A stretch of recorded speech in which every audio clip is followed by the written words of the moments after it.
Me friends and ఫ్యామిలీతో సరదాగా బయటకు వెళ్ళటానికి కారు లేదా అయితే వెంటనే ఈ నెంబర్కి కాల్ చేయండి. ఒక తండ్రి, ఒక భర్త మస్కట్ నుంచి మన దగ్గరకు వచ్చాడు. తీరా చూస్తే తనకి ఎంతగా క్వాలిఫికేషన్, హై క్వాలిఫికేషన్ లేకుండా మేడం. తెలియకుండా అడగలేదా మీరు? కానీ ఎక్కడ ప్రాబ్లం అయింది అని చెప్పండి ఒకసారి first. అప్పులు పెరుగుతున్నాయి సార్, అప్పులు అవుతున్నాయి. నేను నా లైఫ్లో అనుకుంటా నేను చేసిన పెద్ద మిస్టేక్ అదొక్కటి సార్. నేను కాళ్ళు కూడా మొక్కాను మేడం. ఎందుకు ఏమైనా తప్పు చేశారా మీరు?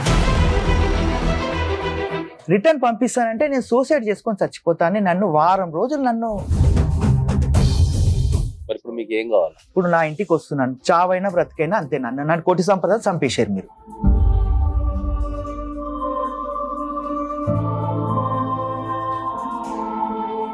విడిపోయి అంత పెద్ద గొడవ ఎక్కడ జరిగింది మీ ఇద్దరికి? అంటే సెకండ్స్ లేట్ అయినా కూడా ఫోన్ ఎందుకు లిఫ్ట్ చేయలేదు ఇప్పటి వరకు? ఎక్కడ ఉన్నావు? ఎవరికి కాడికి పోయినావు? ఏం చేసినావు? ఒక భార్య భర్తలు పెళ్లి చేసుకుని ఇద్దరు పిల్లల్ని కన్నోళ్ళు విడిపోయే కారణం అయితే వినిపించట్లేదు మీ దగ్గర నుంచి. నన్ను ఇట్లా చేసేటోడు నన్ను ఇబ్బంది పెట్టాడు అని చెప్తే మీకు అది కరెక్ట్ గా కనిపించేదేమో మీకు. మీకు ఆ ఇంటి మీద రైట్ కావాలా వద్దా? ఉండరా? ఉంటది. మీ పిల్లలు నీ దగ్గరకు వస్తారని నమ్మకం ఉందా? మరి ఇప్పుడు 2 సంవత్సరాలు నాతో మాట్లాడని ఇవ్వకుండానైతే భయం అయితే పెట్టారు వాళ్ళకి. నీ భార్య నీ మాట వింటదేవో చూడాలి నువ్వు. ఇప్పుడు అదొక రకమైన ట్రీట్మెంట్. అది సుమన్ టీవీ ప్రేక్షకులకి నమస్తే. లైఫ్ జర్నీ కార్యక్రమానికి స్వాగతం. Eko Tejas world class electric bike అతి తక్కువ ధరలోనే. ఈరోజు ఒక తండ్రి, ఒక భర్త, ఒక ఇంటి యజమాని మస్కట్ నుంచి మన దగ్గరకు వచ్చిండు. ఏడ్చుకుంటూ వచ్చిండు. మగవాళ్ళు ఏడుస్తున్నారు అని అంటే ఏంటి అసలు ఇంత పెద్ద బాధ అని ఎవరైనా అనుకుంటారు కదా.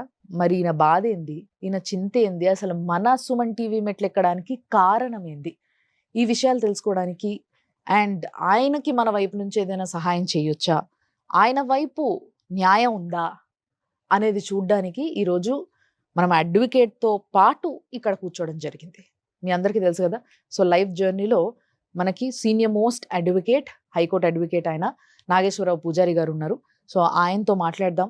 ఆయనతో మాట్లాడి ఆయనతోనే ఈ ప్రాబ్లంకి సొల్యూషన్ తీసుకొద్దాం. సార్ నమస్తే. నమస్తే అండి. నమస్తే మేడం. సో శేఖర్ గారు మస్కట్ నుంచి వచ్చారు. సరేనా?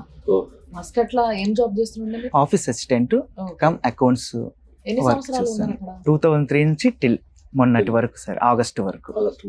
ఆగస్ట్ లో ఫైనల్లీ క్యాన్సిల్ చేసుకొని వచ్చాను సార్ నేను. సో ఇప్పుడు చెప్పండి మీ సమస్య ఏంది అనేది. అసలు 2009లో నాకు నల్గొండ వాస్తవులైన గుంటి యాదగిరి వాళ్ళ కూతురుతో మ్యారేజ్ అయింది సార్. ఏం పేరు మీ వైఫ్? సంతోషిని సార్. నేను అక్కడే ఉన్నాను సార్, జాబ్ చేస్తున్నాను. మా రిలేటివ్స్, కజిన్ బ్రదర్స్ వాళ్ళు టైలరింగ్ లో ఉన్నారు సార్ అక్కడ.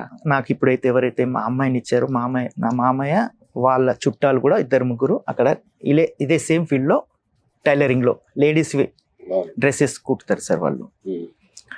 ఆ సందర్భంలో వాళ్ళు ఇక్కడికి రావడం పోవడం చూసి నన్ను అక్కడ చూశారు సార్. చూసి అబ్బాయి బాగున్నాడు అని చెప్పి మా కజిన్ బ్రదర్స్ అడిగారంట. సరే మా అమ్మాయి ఉన్నది, మరి మా అమ్మాయి బాగుంటది, చదువుకున్నది, జాబ్ చేస్తుంది హైదరాబాద్ లో. ఏం జాబ్ చేస్తుంది తను? కోనార్క్ డయాగ్నోస్టిక్ అంటే ఇక్కడ డయాగ్నోస్టిక్ సెంటర్ అని ఇక్కడ దిల్షు నగర్ లో ఉంది మేడం. అందులో ల్యాబ్ సెక్షన్ లో ఇందులో వర్క్ చేస్తుండే. మీ పేరెంట్స్ ఏం చేస్తారు? ఇంతకు ఎక్కడ ఉంటారు? మా పేరెంట్స్ ఇక్కడ హైదరాబాద్ లోనే. మా నాన్నకి పారాలిసిస్, ఆయన 15 years నుంచి బెడ్. మా అమ్మ ఇంట్లోనే ఉంటుంది. ఇంతకీ పెళ్లికి ముందు ఎప్పుడైతే మీరు దుబాయ్లో ఉంటారని తెలిసిందో, అంటే మస్కట్లో ఉంటారని తెలిసిందో, అప్పుడు మరి పెళ్ళైన తర్వాత పిల్లని తీసుకుపోతావా, ఇక్కడ వదిలేస్తావా, ఏమైనా అయినాయా మాటలు ఇట్లాంటివి? అమ్మాయి చదువుకున్న అమ్మాయి అయితే నేను ఇక్కడికి అమ్మాయి జాబ్ పర్పస్ లో పిలిపించగలుగుతాను. నాకంటే కంపెనీ ఇక్కడ కాస్ట్ ఆఫ్ లివింగ్ ఎక్కువ ఉంటుంది కాబట్టి నేను అమ్మాయిని తీసుకొచ్చి ఇక్కడ ఉండలేను. ఉంటే ఇద్దరం ఒకే దగ్గర ఉండాలి. అమ్మాయి చదువుకున్న అమ్మాయి నాకు కావాలంటే, మా అమ్మాయి చదువుకుంది, చాలా బాగుంటది, జాబ్ కు ఇక్కడ సెట్ అవుతుంది, నీకు కరెక్ట్ అమ్మాయి సెట్ అవుతుంది అని చెప్పారు సార్ వాళ్ళు. తీరా చూస్తే తనకి ఎంతగా క్వాలిఫికేషన్, హై క్వాలిఫికేషన్ లేకుండా మేడం. ఏం చదువుకుంది ఇంతకీ? BA చేసి ఇంటర్ చేశానంటుంది, కానీ ఇంగ్లీష్ మీడియంలో కాదు. పెళ్లికుండా అడగలేదా మీరు ఏం చదువుకున్నావు నువ్వు? కానీ ఎక్కడ ప్రాబ్లం అయింది అని చెప్పండి ఒకసారి ఫస్ట్. నేను వెళ్ళాక నీకు అక్కడికి జాబ్ వీసా చూస్తాను, ట్రై చేసి పిలిపిస్తాను అని అప్పుడు వరకు మీ చెప్పాను. మమ్మీ డాడీతో ఉండమన్నారు. మా మమ్మీ డాడీతో తను ఉండను అన్నాను మేడం. నువ్వు వెళ్లే ముందు మా అమ్మ నాన్నతోటి ఏం చేస్తావో ఎలా మాట్లాడుతావో నాకు తెలియదు, మా అమ్మ వాళ్ళ ఇంట్లోనే ఉంచి వెళ్ళు అని చెప్పేసింది. 2009లో మ్యారేజ్ అయినాక ఫస్ట్ విజిట్లో తనని 3 months వీసాలో పిలిపించి జాబ్ కోసం ట్రై చేస్తే దొరకలేదు సార్. దొరకలేకుంటే మళ్ళీ తను రిటర్న్ వెళ్ళాల్సి వచ్చింది. ఫ్యామిలీ విజిట్ అంటుంది. ఆ వీసా తీసుకొని తను 2 years వీసాలో పిలిపించాను. పిలిపించిన తర్వాత అప్పటికే మాది 2011లో సార్ ఇది జరిగింది. పిల్లల కోసం అనుకుని ప్లాన్ చేసుకున్నాం కాబట్టి తను కన్సీవ్ అయింది సార్. ఫస్ట్ కన్సీవ్ అయినప్పుడు 6 months ప్రెగ్నెన్సీలో డాక్టర్స్ ట్రావెలింగ్ చేయొచ్చు అన్నప్పుడు వాళ్ళ సిస్టర్ని కూడా విజిట్లో పిలిపించి తనకు తోడుగా పంపించాను హైదరాబాద్కి. 2011లో మాకు September 1 బాబు పుట్టాడు సార్. 15లో నేను సేవింగ్ చేసుకున్న అమౌంట్ తోటి ఒక ఇల్లు తీసుకున్నాను సార్. అప్పటికి నాకు ఒక 15 lakhs వరకు సేవింగ్ ఉండే. నేను వెళ్ళిన దగ్గర నుంచి ఆవిడకి అమౌంట్ పంపిస్తే మా అమ్మ నాన్న ఖర్చులకు కూడా ఆవిడే వెళ్ళి ఇచ్చేది సార్. లోన్ నాకు ఇచ్చారు మేడం. నా సాలరీ సర్టిఫికేట్ అక్కడ నుంచి పంపించాను. నా 6 months previous statement, bank statement, salary transfer అనేది అదొకటి, నా పాస్పోర్టు, నా ఐడి అవన్నీ ఎంబసీలో, ఇండియన్ ఎంబసీలో అటెస్టెంట్ చేయించి పంపిస్తే వాళ్ళు నాకు లోన్ పాస్ చేశారు సార్. మా వైఫ్తో రిక్వెస్ట్ చేశాను, ఇప్పుడు నేను రావాలి రిజిస్ట్రేషన్ అంటే మళ్ళీ నాకు కుదరదు కదా, మరి ఇప్పుడు ఎట్లా ఇలాంటి ప్రాసెస్ అంటే తను ఏమన్నది, మేడం ఇల్లు నా పేరు మీద రిజిస్ట్రేషన్ చెయ్యి, లేడీస్ పేరు మీద చేస్తే GST ఒక 2 lakhs వరకు తగ్గుతుంది అని నాకు ఒకటి చెప్పింది సార్. పవర్ ఆఫ్ అటర్నీ నాకు మెయిల్ చేస్తే అది ప్రింట్అవుట్ తీసుకొని నేను అది ఫిల్ చేసి మొత్తం డీటెయిల్స్ ఇండియన్ ఎంబసీలో అటెస్టేషన్ చేసి నా ఫోటో పెట్టి అటెస్టేషన్ చేసి పంపించాను. ఎవరెవరు ఉంటున్నారు ఆ ఇంట్లో? తీసుకున్న తర్వాత నుంచి మా అత్త, మా మామ, మా బావమరిది, మా వైఫ్ వాళ్ళ తమ్ముడు, వాళ్ళ సిస్టర్. అంటే ప్రెషర్ చేసేదా మీ భార్య మిమ్మల్ని ఇంత పంపించాలి ఎవ్రీ మంత్ అని? నాకు నా శక్తికి మించిన ఖర్చులు అయిపోయాయి సార్. అప్పులు పెరుగుతున్నాయి సార్. అప్పులు అవుతున్నాయి. నేను 50,000 పంపించినా సరిపోదంట సార్, 70,000 పంపించినా సరిపోదు, ₹1,00,000 పంపించినా సరిపోదంట సార్. అప్పులు అవుతున్నాయి అనుకుంటా 2020లో మళ్ళీ తను టాప్ ఆఫ్ ద లోన్ అని మళ్ళీ 10 లక్షలు బ్యాంక్ నుంచి లోన్ తీసింది సార్. బ్యాడ్ లక్ ఏంటి సార్, అక్కడ నుంచి నా స్టార్ట్ అయింది సార్. అస్సలు టైం అంటే నా బ్యాడ్ లక్ అక్కడి నుంచి. కరోనా వచ్చింది, నా సాలరీ తగ్గింది ఒకవైపు సార్, ఇక్కడ EMI పెరిగింది సార్. టాప్ అప్ ఎందుకు తీశారు మరి? అప్పులైనాయి అంటుంది సార్. మీరు బయట ఎక్కడ ఇండియాలో అప్పులు చేశారా? మా చెల్లెల దగ్గర 4 లక్షలు తీసుకున్నా, మా తమ్ముడి దగ్గర 2 లక్షలు తీసుకున్నా. వాళ్ళందరూ మీరు ఇల్లు కొనుక్కున్నప్పటి నుంచి మీ ఇంట్లోనే ఉన్నారు? నేను వెళ్ళగానే నా ఇంట్లో వచ్చి వాళ్ళ హస్బెండ్ తోటి నా ఇంట్లో ఉండడం స్టార్ట్ చేసింది. మా మరదలు, మీ మరదలు వాళ్ళు ఒక సపరేట్ రూమ్ నంది హిల్స్ లో తీసుకున్నారు. నేను ఇచ్చిన ఫర్నిచర్ వాళ్ళకి వచ్చిందంతా అందులో పెట్టి లాక్ వేసి రెంట్ కడుతున్నారు, కానీ అక్కడ ఉండట్లేదు. ఎందుకు ఉండట్లేదు అని అడిగితే ఆమె ఎయిర్పోర్ట్లో జాబ్ చేస్తుంది. నైట్ షిఫ్ట్కి వెళ్తే డే అంతా పడుకుంటుంది, డే షిఫ్ట్కి వెళ్తే నైట్ అంతా వచ్చి పడుకుంటుంది. ఆమెకు అదే లైఫ్ స్టైల్ అలవాటు అయిపోయింది సార్. మరదల వాళ్ళ హస్బెండ్ కూడా ఎన్నిసార్లు, ఎందుకంటే నాతో క్లోజ్గా ఉండే సార్, పెళ్ళైన కొత్తలో చెప్పుకున్నాడు నాకు, ఇలా కరెక్ట్ కాదని చెప్తున్నా నా మాట వింటలేదన్న, ఇట్లా ఉండడం కూడా కరెక్ట్ కాదు అని మా అమ్మ నాన్నలు కూడా అన్నారు. సడకుని ఇంట్లో ఉండడం కరెక్ట్ కాదు, నువ్వు అట్లా ఉంటాం, మేము ఎట్లా వస్తాం మీ ఇంటికి, మీరు రెంట్ హౌస్ ఉన్నదా అక్కడ ఉండరు అంటే కూడా మా వైఫ్ వింటలేదు అని చెప్పేసి వాళ్ళ అమ్మ నాన్నతో కూడా చెప్పారంట. ఇల్లు కొన్నప్పుడు మీ భార్య మిమ్మల్ని అడిగిందా, మరి మా అమ్మ నాన్న మా చెల్లె తమ్ముడు వచ్చి ఇక్కడ ఉంటారంట, నేను ఉంచుకుంటా, నువ్వు లేవు కదా నాకు తోడు ఉంటారని అడిగిందా? మీ అమ్మ నాన్నతోటి మాట్లాడతాను, వాళ్ళని ఇక్కడ తీసుకొచ్చి ఉంచుతాను, నేను వాళ్ళకి నీ గార్డియన్గా ఉంటారని చెప్పేసి మా అత్త మామని, మా మరదల్ని, మా వైఫ్ వాళ్ళ తమ్ముడిని, సిస్టర్ని తీసుకొచ్చి మా ఇంట్లో ఉంచాను సార్. నా లైఫ్లో అనుకుంటా నేను చేసిన పెద్ద మిస్టేక్ అదొక్కటి సార్. ఫైనల్ గా మీరు ఫైనాన్షియల్ ప్రాబ్లమ్స్ ఉన్నాయని చెప్తున్నారా? ఫైనాన్షియల్ ప్రాబ్లం నుంచి పర్సనల్ లైఫ్లోకి వచ్చేసింది సార్. ఏముంది పర్సనల్ లైఫ్ లో? ఇందులో ఇంటర్ఫేర్ వాళ్ళ అమ్మ నాన్న చాలా ఇన్వాల్వ్ అయిపోయి మొత్తం మా వైఫ్ తోటి ఏం చెప్పారో తెలియదు సార్, ఆ భగవంతుడికే తెలుసు. మొత్తం నెగిటివ్ మైండ్గా చేసేసారు ఆమెను. ఇప్పుడు మా మధ్యలో మనస్పర్ధాలు, గొడవలు, నాతో మాట్లాడకపోవడాలు, నెలల కొద్దీ మాట్లాడదు సార్. పిల్లలు మాట్లాడి అంటే వీడియో కాల్ చేస్తే కూడా మాట్లాడించదు సార్. 20 నుంచి స్టార్ట్ అయ్యాయి గొడవలు. అలా జరుగుతూ 22లో వచ్చాను, నాతో ఎవ్వరూ మాట్లాడలేదు. జస్ట్ ఏదో వచ్చాను ఒక గెస్ట్ లాగా. మా వైఫ్ వాళ్ళ బ్రదర్ మ్యారేజ్కి ఉన్నాను, నాకు చేయాల్సింది చేశాను, పెట్టేది పెట్టాను. మళ్ళీ వెళ్ళిపోయే టైంలో గొడవలు జరిగాయి. తను ప్రతిదానికి అప్పుడు మీరు మాట్లాడలేదా మీ వైఫ్ తో? ఏమైంది? ఎందుకు మాట్లాడేది మాట్లాడలేదు? మేడం. నేను కాళ్ళు కూడా మొక్కాను మేడం. ఎందుకు ఏమైనా తప్పు చేసారా మీరు? తప్పు నేను చేయలేదు మేడం. మరి కాలేదు. నాతోటి ఎందుకు మాట్లాడట్లేదు నేను అదే అడిగాను మేడం.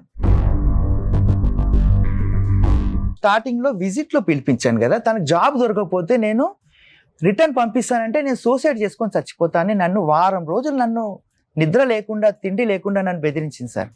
ఇప్పుడున్న పరిస్థితి ఏముంది మరి? ఇప్పుడు తనకు డివోర్స్ కావాలంట సార్. నేను వద్దు అంటున్నది. డివోర్స్ ఎందుకు కావాలంటే కారణం ఏంది? కారణం చెప్పంటే నువ్వంటే నాకు ఇష్టం లేదు, నీతో ఉండదలుచుకోలేదు, నిన్ను చూసి చూసి నీతో నేను భరించలేకపోతున్నాను, నువ్వు నేను పెళ్లి చేసుకున్నప్పటి నుంచి నన్ను టార్చర్ పెడుతున్నావు అని అంటున్నది.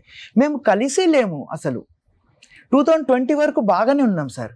ప్రతి దానికి ఆయన వచ్చి నా ఇంట్లో ఉన్నప్పటి నుంచి ఆయన నన్ను కంపారిజన్ చేస్తున్నారు సార్. ఆయన ఐటీలో జాబ్ చేస్తాడు, 1 lakh అబోవ్ సంపాదిస్తాడు. ఇప్పటి వరకు మీరు చెప్పినట్టు అయితే నార్మల్ గా అన్ని కుటుంబాల్లో జరిగే విషయాలే. మేము ఇంకా యాక్చువల్ గా ఎప్పుడెప్పుడు పెద్ద విషయం ఏమన్నా ఉంటుందో ఏం చెప్తారని చూస్తున్నాం. ఇప్పుడు మీ పిల్లలు ఎక్కడున్నారు?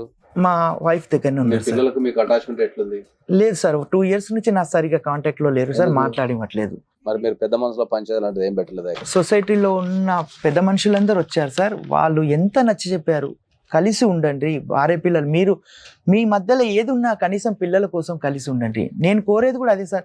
నువ్వు నాకు ఏదో చేసి పెట్టాలి, నువ్వు నాతోటి, నేను నీ నుండి ఏది ఎక్స్పెక్ట్ చేయను. నేను నా పిల్లలకి తల్లిలాగుండు, నేను వాళ్ళకి తండ్రిలాగా ఉంటాను. 2 bedrooms ఉన్నాయి కదా, ఒక బెడ్రూమ్లో నువ్వు ఉండు, నాతో మాట్లాడకపోయినా పర్వాలేదు, నేను చచ్చేంత వరకు మాట్లాడకపోయినా పర్వాలేదు, నేను ఫోర్స్ చెయ్యా, నా పిల్లలకు తండ్రిలాగా ఉంటాను. నేను నేను పుట్టినప్పటి నుంచి వాళ్ళతో లేను సార్. నేను కనీసం ఇప్పుడు వచ్చినాను వాళ్ళతో ఉండనివ్వు అని అంటే కూడా యాక్సెప్ట్ చేస్తలేదు సార్. పోనీ పైన ఒక ఫ్లోర్ వేసుకున్నాను, ఒక రూమ్ వేసుకొని ఉంటాడమ్మా అని చెప్పినా కానీ వినట్లేదు సార్. ఎందుకు విడాకులు అంటే నాకు ఆయనతో ఉండడం ఇష్టం లేదు సార్. అనుమానం, ప్రతిదానికి అనుమానం. అంటే ఏం అనుమానించినాను సార్? ఆమెకి ఏమన్నా ఇల్లీగల్ కాంటాక్ట్స్ ఏమైనా ఉన్నాయా? నేను దాని గురించి నేను నా మైండ్లో కూడా ఆలోచన రాలేదు సార్. కానీ ఇప్పుడు ప్రతి మనిషి అదే మాట చెప్తున్నారు సార్. అలాంటి పనులు ఎక్కువ రోజులు దాగవు, ఎక్కడెక్కడో లోపల దాచి పెట్టుకుంటే ఉండేటివి కావు. ఎవరో ఒకరు చెప్తారు, ఎవరి ద్వారానో మీకు తెలుస్తుంది. అట్లా ఎవరన్నా చెప్పిండ్రా మీకు? లేదు మేడం, నాకు అట్లాంటి అనుమానమే లేదు మేడం. నేను చెప్పినా నమ్మను. ఇప్పుడున్న ప్రాబ్లం ఏముంది మీకు? ఇప్పుడు నేను అన్ని వదులుకొని వచ్చాను సార్. ఈవెన్ నేను జాబ్, ఎంత మంచి జాబ్ సార్. ఆమెకి పార్లర్ కోర్సు కూడా నేర్పించాను సార్. అక్కడికి పిలిపిస్తే 30,000-40,000 వస్తుంది, లేదా ఓన్ పార్లర్ నేను పెట్టిస్తాను, 1 lakh వరకు ఇన్కమ్ వస్తుంది. ఇక్కడికి రా, నాకు ఎన్ని రోజులని, నేను భార్య పిల్లల్ని దూరం ఉండి నేను ఎన్ని రోజులని బ్రతకాలి ఇట్లా అని అడిగాను సార్. నేను రాను అంటది. వాళ్ళ నాన్నంట నా బిడ్డని పంపియను అంటాడు. వాళ్ళ నాన్న ఎక్కడున్నాడు? నా కొడుకు పుట్టిన తర్వాత ఆయన ఏదో లీవ్లో వచ్చారు సార్. ఆ తర్వాత వాళ్ళ ఫ్యామిలీ వాళ్ళు ఇంకా నువ్వు వెళ్ళని అవసరం లేదు, ఎన్ని సంవత్సరాలు కష్టపడతావు అని ఆయన పాస్పోర్ట్ లాగేసుకొని ఆయన పోనివ్వలేదు సార్. అదే ఇప్పుడు ప్రధానంగా ఏంటంటే మీరు చెప్పిన దాంట్లో 2 విషయాలు ప్రధానంగా మనం చర్చించాల్సిన విషయాలు 2 ఉన్నాయి. ఒకటి, నీ సొంత ఇంట్లోకి నేను పోనివ్వడం లేదు అనేది ఒక ఆరోపణ. రెండోది, ఆమె డైవోర్స్ ఇస్తా ఉంటుంది అనేది 2వ ఆరోపణ. ఇంతే కదా? రెండో విషయం. నాకు ఆస్తి వద్దన్నాను సార్. ఆమె పేరు మీద ఉండని, బంగారం నన్ను ఒక ఇంట్లో ఉండని, నాకు పిల్లలకి నాకు ఒక ఫాదర్ లాగా నాకు కూడా వాళ్ళ నీడ్స్ చూసుకుంటా నేను ఉంటాను అంటే కూడా ఒప్పుకోవట్లేదు సార్. మరి ఇప్పుడు మీకు ఏం కావాలి? నాకు నా భార్య పిల్లలు కావాలి సార్. నాకు ఏది వద్దు సార్. నేను అన్నాను, ఇప్పుడు నా ఇంటికి వస్తున్నాను, చావైనా బ్రతికైనా అంతేనన్నా. నన్ను కోటి సంపద చంపేశారు మీరు. నా భార్య పిల్లలు లేని బ్రతుకు నాకు వద్దు. నాకు అమ్మ నాన్న లేరు, భార్య పిల్లలు ఉన్న భార్య పిల్లలు కూడా నన్ను వద్దంటున్నారు. ఇంకా నేను ఎందుకు బ్రతకాలి? నేను ఇంటికి వస్తానంటే ఒకటే మాట చెప్పాడు సార్ మా వైఫ్ వాళ్ళ బ్రదరు, ఆ అభిమన్యు రెడ్డి అని. కొంచెం ఓపికతోటి కొద్ది రోజులు బయట ఉండు, ఇంటికి రాకు. ఇప్పుడు ఇంటికి వస్తే గొడవలు అవుతాయి, ఆమె నీ మీద కోపంగా ఉన్నది.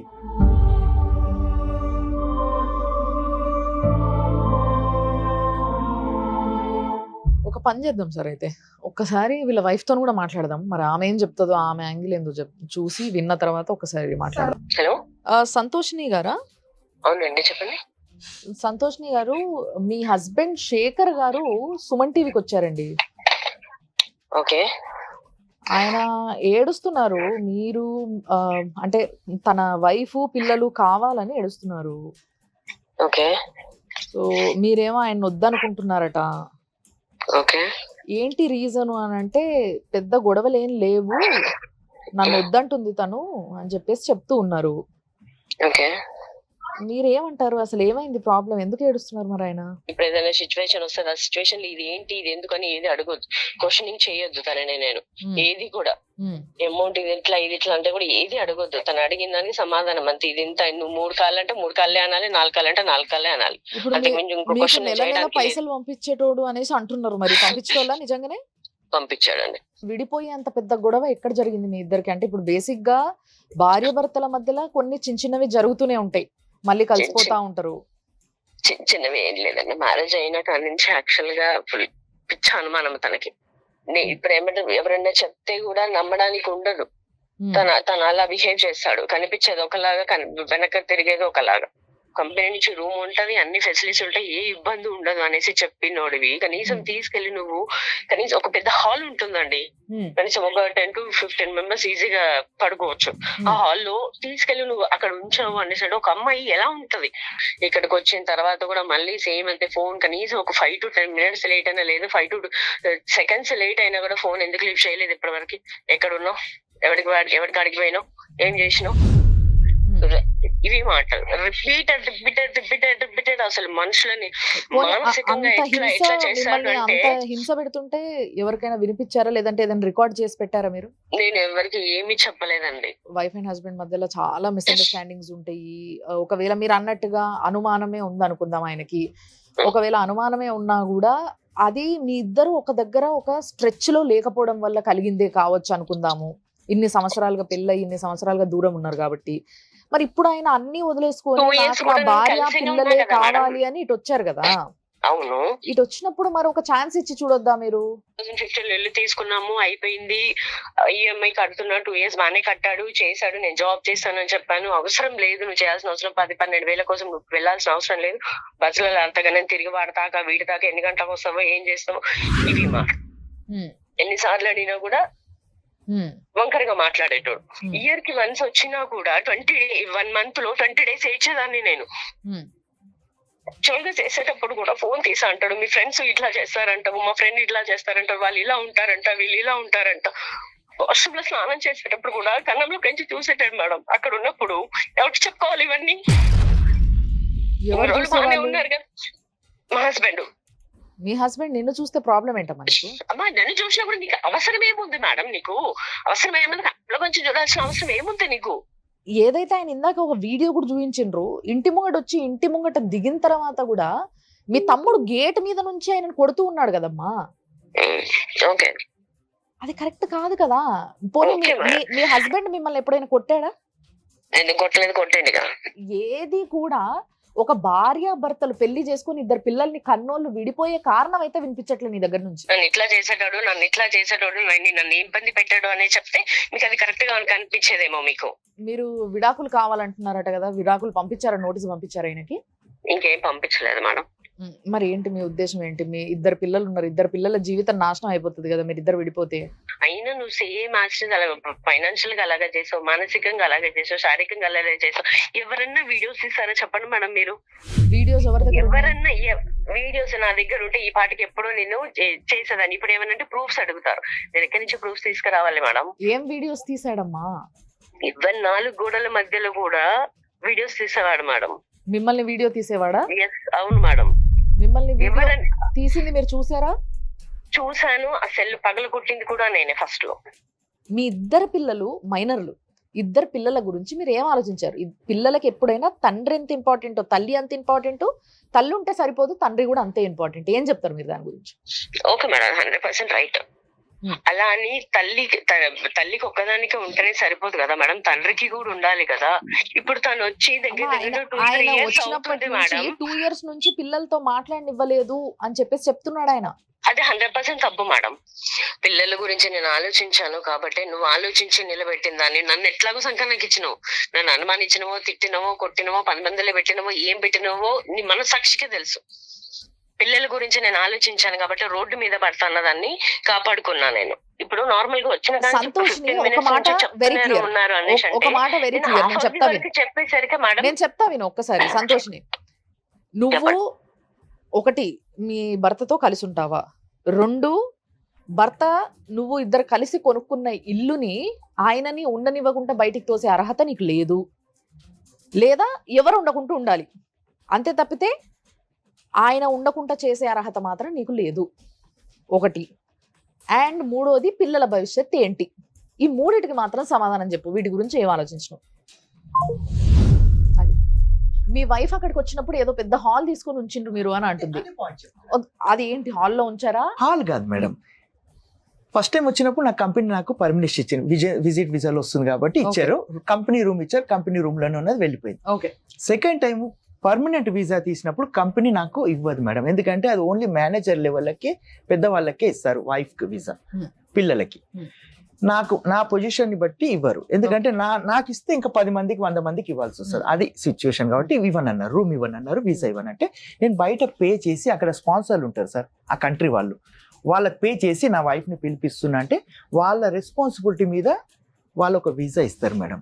అక్కడ మాకంటూ వీళ్ళు సపరేట్ ఉంటే వాళ్ళు సపరేట్ ఉంటే, నేను మా కో బ్రదర్ దగ్గర షేరింగ్ అకామిడేషన్ తీసుకున్నాను సార్. ఎందుకంటే ఒక్కొని తీసుకుంటే 30,000-40,000 పోతుంది సార్ నాకు. నేను వచ్చే సాలరీలో 30,000-40,000 నేను రూమ్కే పే చేస్తే నేనేం తింటాను, నేనేం కడతాను, ఏం సేవింగ్ చేస్తాను మేడం, ఆ ఆలోచించే షేరింగ్ లో తీసుకున్నాను మేడం. ఆ కో బ్రదర్స్ తోటి తను 6 months కన్సీవ్ అయ్యి ఎలా వస్తుంది మేడం, నేను హాల్లో పడుకోబెడితే. ఇప్పుడు మీరు విన్నారు ఆమెతో మాట్లాడింది. నిజంగా చెప్పాలంటే యాక్చువల్గా ఆమె మాట్లాడిన విధానం వింటుంటే ఫస్ట్ నుంచి ఆమె ఎప్పుడు కూడా నేను అడిగేదాకా కావాలని అడిగా, నేను అడిగేంత వరకు కూడా తన భర్త తనని కొట్టినట్టుగా చెప్పట్లే. ఎందుకమ్మా ఎక్కడైంది గొడవ అని 3 సార్లు అడిగిన నేను ఆమెని. ఎప్పుడైతే నీ భర్త ఏమని నేను కొట్టిండా, ఆయన ఎందుకు కొట్టిరు మీరు, గేట్ మీద నుంచి మీ తమ్ముడు ఎందుకు కొట్టిండు అన్నప్పుడు నన్ను కొట్టిండు కొట్టలేదా అని అప్పుడు స్టార్ట్ చేసింది ఆవిడ. సో బేసిక్గా నాకు తెలిసినంత వరకు ఆడవాళ్ళు ఇప్పుడు వరకు మనం ఇన్ని కేసులు చూసినాం, ఎవరైనా కూడా ఎందుకు వదిలేస్తున్నావు అమ్మా, నీ భర్తని ఎందుకు వద్దనుకుంటున్నావు అని అంటే నన్ను కొట్టేటోడు మేడం అని ఫస్ట్ చెప్పే పాయింటే అది, ఒకవేళ నిజంగా కొడితే. ప్రధానంగా అయితే ఇద్దరు చెప్పిన దాని ప్రకారం అయితే అన్ని ఒక జనరల్ సంసారంలో ఉండే గొడవలు మాత్రమే ఉన్నాయి. ఈయన చెప్పిన దాని ప్రకారం అయితే ఆమె కూడా అడ్మిట్ చేస్తుంది, ఏంటంటే మనీ తీసుకున్నాను అయితే అడ్మిట్ చేస్తుంది ఆమె. ఎంత ఉంటే అంత, అంటే 30,000 పంపించిన రోజులు ఉన్నాయి, 1 lakh పంపించిన రోజులు ఉన్నాయి అని చెప్పి చెప్తున్నారు. ఇప్పుడు ఈ ఓవరాల్ సినారియోలో చూస్తే ఏంటి అంటే, ఇప్పుడు ఈయనైతే ఏదైతే 2003 నుంచి ఉన్నారు కదా మీరు, 2003 నుంచి ఇప్పటి వరకు మొన్న 2024 ఆగస్టు వరకు సంపాదించిన పైసలన్నీ సరే, ఇద్దరి మధ్యలో ఎంత గొడవలు ఉన్నా ఇక్కడ ఫైనాన్షియల్ ఇష్యూ వచ్చారకైతే ఈయన మొత్తం పెట్టుబడి అయితే ఇటే పంపించేసి, సో వాళ్ళ ఫ్యామిలీ అయితే అంతా అక్కడ సెటిల్ అయిపోయింది. ఓకే, ఇప్పుడు ఈయన వచ్చిన తర్వాత ఆమె డైవర్స్ తీసుకుందామని డిసైడ్ అయిపోయింది, అందుకని ఇంట్లోకి రానిస్తాను లేదు. ఓకే, జనరల్గా చట్ట ప్రకారం ఏంటంటే మీ దగ్గర కనుక ఆమె అకౌంట్లకు పంపించిన, అంటే ఇప్పటిదాకా ఇల్లు కొనడానికి పంపించిన ప్రూఫ్లని కనుక ఉంటే మీరు ఆమె పేరు మీద ఉన్న దాన్ని మీరు క్యాన్సిల్ చేసేసుకోవచ్చు. నేను అప్రాక్సిమేట్లీ ఇందులో తగ్గొచ్చు, ఒక 10 లక్షలు 5 లక్షలు, 89,98,700 నా లెక్క ప్రకారం వచ్చింది సార్ ఇంతవరకు ఆమెకు క్యాష్ లో రూపంలో. హౌస్ లోన్ అయిపోయిందా, ఉందా మీకు అది? హౌస్ లోను అదే సార్, మా అమ్మది డెత్ అయింది కదా సార్, చనిపోయారు.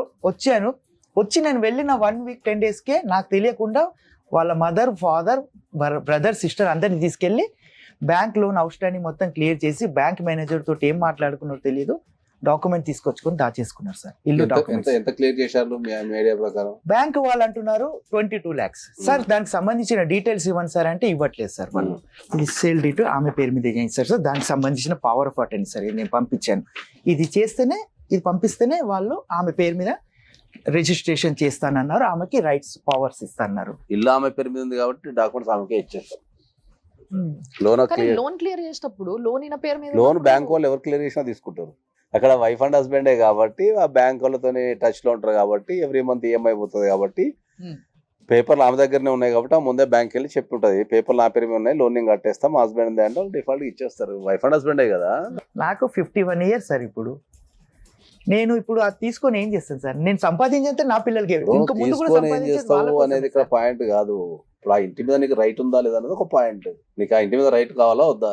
ఉంటాను. మరి ఉండడానికి కావాలి కదా. అవును సార్, అదే మరి ఉండడానికి కావాలంటే ఇప్పుడు చట్ట ప్రకారం ఆ ఇల్లు ఎవరి పేరు మీద ఉంది? నా భార్య పేరు మీద. మరి ఆమె నేను రానియదు కదా. రానివ్వట్లేదు సార్. మరి ఆ ఇంట్లో ఉండటానికి రైట్ కావాలంటే నువ్వు క్లెయిమ్ చేసుకోవాలి కదా. ఇప్పుడు నా జీవితాంతం కష్టపడ్డ సొమ్ము అంతా నేను ఆ ఇంట్లో పెట్టినా కాబట్టి మరి నాకు ఉండే అవకాశాన్ని కానీ లేకపోతే నా పార్ట్నర్కి రావాలని అయితే నువ్వు అడగాలి కదా. తప్పకుండా. మరి నువ్వు అన్ని అడగకుండా పోయి నన్ను ఉట్టిగా పోయి ఇంట్లో పంపి ఎవరు పంపిస్తారు నిన్ను? అన్ని ఏది వద్దు అనుకోని అన్ని ఆమె పైన పెట్టేసి, అంటే ఒక్కొక్కరు ఒక్కోలాగా ఉంటారు, అందరు ఆడవాళ్ళు అట్లా ఉంటారని నేను అనట్లే. కొందరు నువ్వు చూయించే ప్రేమజాలు నువ్వు దూరం ఉన్నా అనుకునేటోళ్ళు చాలా మంది ఉన్నారు ఆడవాళ్ళు. అట్లాంటి వాళ్ళు కాకుండా నువ్వు ఇచ్చే ఆస్తి చాలు, నువ్వు ఆడికెళ్ళి పైసలు పంపుతున్నావు, నువ్వు లేకుంటేంది, నువ్వు ఆడ బాగుండు మేము ఈడ బాగుంటాం అనుకునేటోళ్ళు కొందరు ఉంటారు. పెద్ద మనుషులకు చెప్తున్నారంట, మా అత్త మామ వీళ్ళందరూ కలిసి ఇంకా ఇంకో 10 years 10 బయట years లో ఉండు, బయట ఉంటే సమస్య సాల్వ్ ఆయన వచ్చి అయిపోతుంది ఏం చేస్తాడు ఇక్కడ ఉండి, ఏమన్నా పిల్లలు చేసిందా, పిల్లలు కానీ ఉందా, సంసారం చేసిందా అని అంటారంట సార్. చూడండి సార్, ఇంత అంటే నన్ను వాళ్ళు పెద్ద మనుషులందరూ నిన్ను ఒక ATM కార్డ్ లాగా యూజ్ చేసుకుంటున్నారు. ఇప్పుడు నువ్వు పోయి సంపాదించి పంపించు, నేను రేపు భర్తలాగా యాక్సెప్ట్ చేస్తా చూడు అని వాళ్ళు అంటున్నారు సార్. సార్ చెప్తున్నది కూడా అదే, నీకు వాళ్ళు ఆ పెద్దలు చెప్పింది కూడా నీకు అదే, నీకు ఇంకా అర్థమైతలేదు ఆ విషయం. నీ పైకి నీ పేరు మీదకి కొన్ని నువ్వు తెచ్చుకున్నప్పుడు నీ భార్య నీ మాట వింటదేవో చూడాలి నువ్వు. ఇప్పుడు అదొక రకమైన ట్రీట్మెంట్. అది చాలా మంది మగవాళ్ళు చేసే తప్పండి ఇది. ఇంతకుముందు కూడా మనం చాలా సార్లు కొంతమంది మొగోళ్ళని చూసినాం సార్. వీళ్ళు ఏంటంటే మొత్తం సంసారం వదిలేస్తారు, చేతిలో పట్టుకోరు. వీళ్ళు భార్య చూసుకుంటది, భార్య చూసుకుంటది, భార్య చూసుకుంటది, గాడి భార్య చాకరీ చూసుకుంటది. చేస్తారు. భార్య చూసుకుంటుంది కదా మరి. భార్యనే చూసుకుంటది అనమాట, మిమ్మల్ని తప్ప అనే చూసుకుంటది భార్య. సో ఇదే జరుగుతుంది. ఎంత అంటే భార్య భర్త అంటే సగం సగం, అంటే భర్త సంపాదించి పెట్టడం, భార్య ఇల్లు సంసారం సరిచేయడం కాదు. రెండు ఇద్దరు కలిసి చేసుకునే రోజులు ఇవి. ఇప్పుడు 80% పిల్లల్ని కలవనిస్తాం లేదా? కలవనిస్తలే. స్కూల్కి వెళ్ళినాను సార్. స్కూల్కి వెళ్ళి నా పాప బాబు పేరు చెప్పాను, సమీక్ష విఘ్నేష్ని కలవాలి వాళ్ళ ఫాదర్ని అంటే కూర్చోమన్నారు సార్. రిసెప్షన్లో కూర్చున్నాను. ఒక్క 5 minutesలో ఆమె రిసెప్షన్ ఆమె కాల్ వచ్చింది నాకు, సార్ ఇప్పుడు కుదరది, మీరు కలవడం కుదరది అని చెప్పేసి పంపించేశారు సార్. మీరు పిల్లల్ని చూడాలనుకుంటే మీరు కోర్టుకి వెళ్ళి మీరు విజిటింగ్ రైట్స్ వేసుకోవాలి. నా పిల్లల్ని నేను చూడాలనుకుంటున్నా అని చెప్పి కోర్టుకి వెళ్ళి మీరు విజిటింగ్ రైట్స్ వేసుకుంటే కోర్టు పర్మిషన్ ఇస్తుంది మీకు కలవడానికి. అప్పుడు ఎవరు ఆపనికి లేదు. ఇంకా మీ పిల్లలు నీ దగ్గరకు వస్తారని నమ్మకం ఉందా మరి? ఇప్పుడు 2 సంవత్సరాలు వస్తారంటే వచ్చి ఉండడం అని కాదు, వాళ్ళకి భయం కలవడానికి అయితే గానీ- పెట్టారు మేడం. నాతో మాట్లాడని ఇవ్వకుండానైతే భయం అయితే పెట్టారు వాళ్ళకి. అదే ఇప్పుడు వాళ్ళతోనే అనుబంధం పెంచుకోవాలంటే నువ్వు కంపల్సరీ కోర్టులో కేసు వేసుకుంటే, విజిటింగ్ రైట్స్ వేసుకుంటే కోర్టు గ్రాంట్ చేస్తుంది. అప్పుడు మీరు కంపల్సరీ కలవాల్సి వస్తుంది. కాబట్టి అప్పుడు మీ బాధ చెప్పుకోనో మరి ఏదో చెప్పుకొని మరి వాళ్ళతో నువ్వు మింగిల్ కాగలిగితే, నా కుటుంబంలో కలవగలిగితే దాన్ని కలిసే అవకాశం ఉంటుంది. లీగల్గా అయితే నువ్వు 3 పనులు చేయాల్సి వస్తుంది. ఒకటి, ఇల్లు నీ పేరు మీద మార్చుకోవడం. ఎందుకంటే అందులో కట్టిన సొమ్ము అంతా నీది కాబట్టి, నేను భార్య మీద నమ్మకంతో అక్కడ పంపించాను కాబట్టి, ఇప్పుడు నాకు సౌలభ్యం లేనందువల్ల నేను మావిడ పేరు మీద చేసిన, ఇప్పుడు నేను వచ్చినా కాబట్టి నా ఇల్లు నా పేరు మీద మార్చండి, పేమెంట్స్ అని నాయని కనుక మీరు కోర్టులో వేసుకుంటే ఇల్లు నీ పేరు మీద మారే అవకాశం ఉంటుంది. Okay sir. అదొకటి చేయాలి లీగల్గా. Okay sir. రెండోది, నీకు పిల్లలతో అనుబంధం పెంచుకోవాలా, ఫ్యామిలీ కావాలనుకుంటే నువ్వు ఇమ్మీడియట్లీ కోర్టుకి వెళ్ళి చైల్డ్ విజిటింగ్ రైట్స్ వేసుకోవాలా. నా పిల్లల్ని నాకు బీయింగ్ ఏ ఫాదర్ నా పిల్లల్ని చూసే అధికారం నాకు ఉన్నది అని చెప్పి మీరు విజిటింగ్ రైట్స్ వేసుకుంటే కోర్టు తప్పకుండా గ్రాంట్ చేస్తుంది.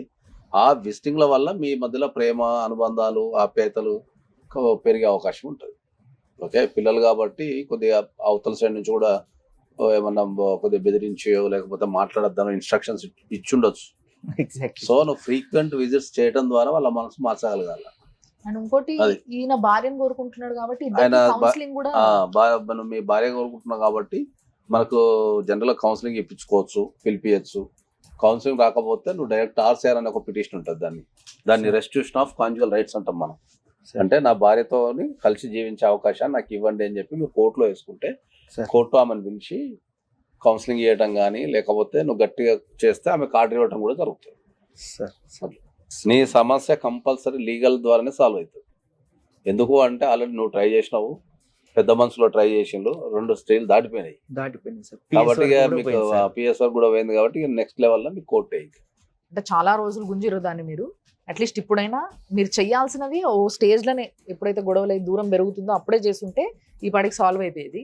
బట్ చాలా డిలే చేశారు కాబట్టి అట్లీస్ట్ ఇప్పుడుకైనా ఇంకా డిలే చేయకుండా మీరు కోరుకుంటున్న కోరికను తీర్చుకోనికి మీరు ఏం చేసిండ్రు అంటే నేను ఇవి చేసిన అని చెప్పడానికి అట్లీస్ట్ ఫస్ట్ సార్ చెప్పినవి అన్నీ మీరు ట్రై చేస్తే, దాన్ని బట్టి వాళ్ళు కూడా వాళ్ళ సైడ్ నుంచి మారి మీ దగ్గరకు వస్తే, ఎప్పుడైనా 2 చేతులు కలిస్తేనే చప్పట్లు అన్నట్టుగా ఇద్దరు కలవాలనుకుంటేనే కలవగలుగుతారు. అల్టిమేట్గా మేము కలిపితేనో మీరు కలిస్తేనో ఇంకొకరు అది కాదు. అది సో ఇద్దరు 2 వైపుల నుంచి అనుకునేలాగా నీ ప్రయత్నం నువ్వు చేయాలి. ఇన్ని రోజుల నుంచి నువ్వు చేసింది ప్రయత్నం కాదు, అసలు చేయలేదు. సో అట్లీస్ట్ ఈ విధంగా ప్రయత్నం స్టార్ట్ చేయండి. ఓకే, మీకు ఏమైనా అడ్వైస్ కావాలన్నప్పుడు డెఫినెట్గా సార్ మీకు అడ్వైస్ ఇస్తారు. ఒకవేళ మీకు మళ్ళీ సార్ ఇది పరిస్థితి, ఈ పిటిషన్ వేసినా ఇది అయ్యింది, ఇది జరిగింది, ఇప్పుడు నెక్స్ట్ ఏం చేయాలి అంటే ఆయన మీకు చెప్తారు. ఓకే, సో బాధపడకండి, ఏడవకండి. మగవాళ్ళు ఏడిస్తే కూడా బాగుండదు కానీ బాధ మేడం చెప్పలేను. నాకు నేను సర్వస్వం వాళ్ళే అనుకున్నాను మేడం. ఇప్పుడు వాళ్ళే నన్ను ఇంత ఇచ్చేసినందుకు నాకు సో కొంచెం జాగ్రత్త నా ఉండండి, పిల్లలంటే strong నాకు ఉండండి. చాలా ప్రేమ ఉంది. ఎందుకంటే పుట్టినప్పటి నుంచి వాళ్ళతో లేను. అప్పుడప్పుడు వచ్చి చూసేవాడిని, చేసేవాడిని. ఇప్పుడు వచ్చి ఉందామనే టైంలో ఇలా జరిగిపోయింది. So thank you sir, thank you so much for the advice. Thank you అండి. Thank you madam. చూసిండ్రు కదా, ఇది ఇంటింటికి ఒక చరిత్ర ఉంటుందబ్బా. కొంతమంది నాకు అసలు ఎవ్వరూ వద్దు అని కొత్త దారులు పట్టే వాళ్ళు ఉంటే, కొంతమంది ఎన్ని సంవత్సరాలుగా దూరం ఉన్నా కానీ నా ఇల్లు, నా పెళ్ళాం, నా పిల్లలు, నా సంసారం అని ఆలోచించి వాళ్ళ కోసం మాత్రమే బతికేటోళ్ళు కొందరు ఉంటారు. ఇలాంటి వాళ్ళని వదులుకుంటున్నారు అని అంటే ఆడవాళ్ళు ఆలోచించాలి. అలాంటి వాళ్ళు దొరకని వాళ్ళు ఎంతోమంది భూపైన ఏడుస్తూ ఉన్నారు. కాబట్టి మనం తీసుకునే డెసిషన్ ఎప్పుడైనా వైజ్గా ఉండాలి. జీవితాలని, ఇళ్ళని, సంసారాలని కాపాడే విధంగా ఉండాలి తప్పితే మొత్తం మన యొక్క కల్చర్ని నాశనం చేసే విధంగా ఉండొద్దు అనే ఒక రిక్వెస్ట్ మాత్రం చేయగలుగుతున్నాను నేను. సో దయచేసి దీనిపైన కొంచెం ఆలోచించండి. చూస్తూనే ఉండండి సుమన్ టీవీ.